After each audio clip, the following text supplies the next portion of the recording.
আসসালামু আলাইকুম সুপ্রিয় দর্শক, সবাই কেমন আছেন? আশা করি সবাই ভালো আছেন, সুস্থ আছেন। আজকে নিয়ে চলে এসেছি প্রায় 100 বিঘা পুকুরের উপরে অবস্থিত একটি চাষাবাদকৃত পুকুর। সেই পুকুরে মাছ ধরার ভিডিও নিয়ে দেখতে পাচ্ছেন, বিশাল আকৃতির কিন্তু পুকুর। এটি সম্ভবত 60 বিঘা আর উপরে একটি পুকুর অবস্থিত, বা 60 বিঘা আশেপাশে হবে, কম বেশি একটু হতে পারে।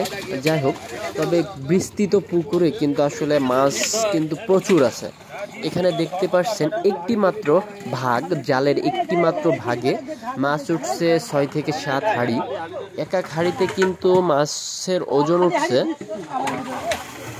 50 থেকে 60, তার মানে 50 থেকে 60 যদি 50 কেজি করে অ্যাভারেজ ধরা হয়, তাহলেও কিন্তু 8টা হাঁড়ি হলে 8×50 8×5 400 কেজি মতো কিন্তু এক একটি ক্ষেপণে মাছ উঠছে। আপনারা অবাক হবেন, আমিও অবাক হচ্ছি যে এত মাছ আসলে কোথা থেকে আসলো।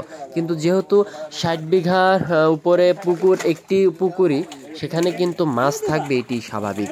তবে এটি কিন্তু সম্পূর্ণ পুকুরের মাছ ধরা নয়, এটি 4 ভাগের 1 ভাগ অংশে জাল টেনে এই মাছগুলো উঠেছে। তার ভিতরে কিন্তু আসলে আরেকটি ভাগ দেওয়া, মানে জালের ভিতরেও 5টি ভাগ করা, ওইদিকে কিন্তু আরও ভাগ আছে 3-4টি, আর এখানে একটি ভাগ, সেটি কিন্তু আসলে মাছ তুলছে। তো মোটামুটি বুঝতেই পারছেন কত ব্যাপক মাছ বা কত কেজি মাছ কিন্তু আজকে উঠানো হয়েছে।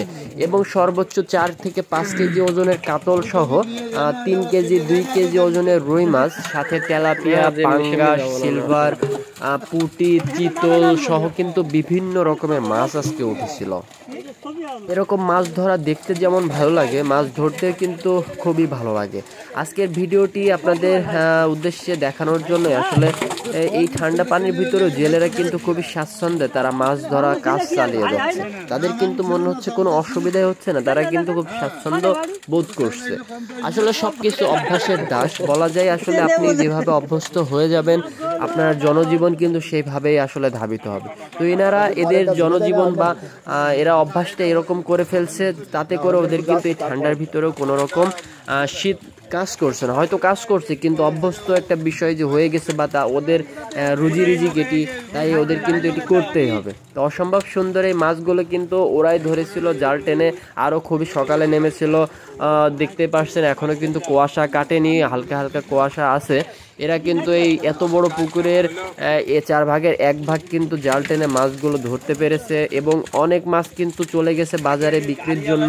আর এই মাছগুলো যেগুলো তেলাপিয়া মাছ, এগুলো কিন্তু আজকে ধরা হচ্ছে না। তেলাপিয়া মাছগুলো কিন্তু সব ছেড়ে দেওয়া হচ্ছে বড় হওয়ার জন্য। যেহেতু এই তেলাপিয়া মাছগুলো খুব বেশি বড় হয়নি, 6টা 7টায় হয়তো 1 কেজি হয়ে যাবে, এই জন্য কিন্তু তেলাপিয়াগুলো ছেড়ে দিচ্ছে। আর চাষের তেলাপিয়া কিন্তু একটু বড় না হলে আসলে হয় না। মোটামুটি 2টাতে 1 কেজি বা 1টাতে 1 কেজি এরকম হয়ে গেলে কিন্তু তেলাপিয়া মাছগুলোতে লাভজনক একটি আশানুরূপ রেজাল্ট আসে। তো যাই হোক, আজকের ভিডিওটি কেমন লাগলো সবাই কিন্তু কমেন্ট করে জানাবেন। নতুন ভিডিও দেখার অপেক্ষায় থাকবেন, আমার পাশে থাকবেন, পেজটিকে ফলো দিয়ে রাখবেন। ধন্যবাদ।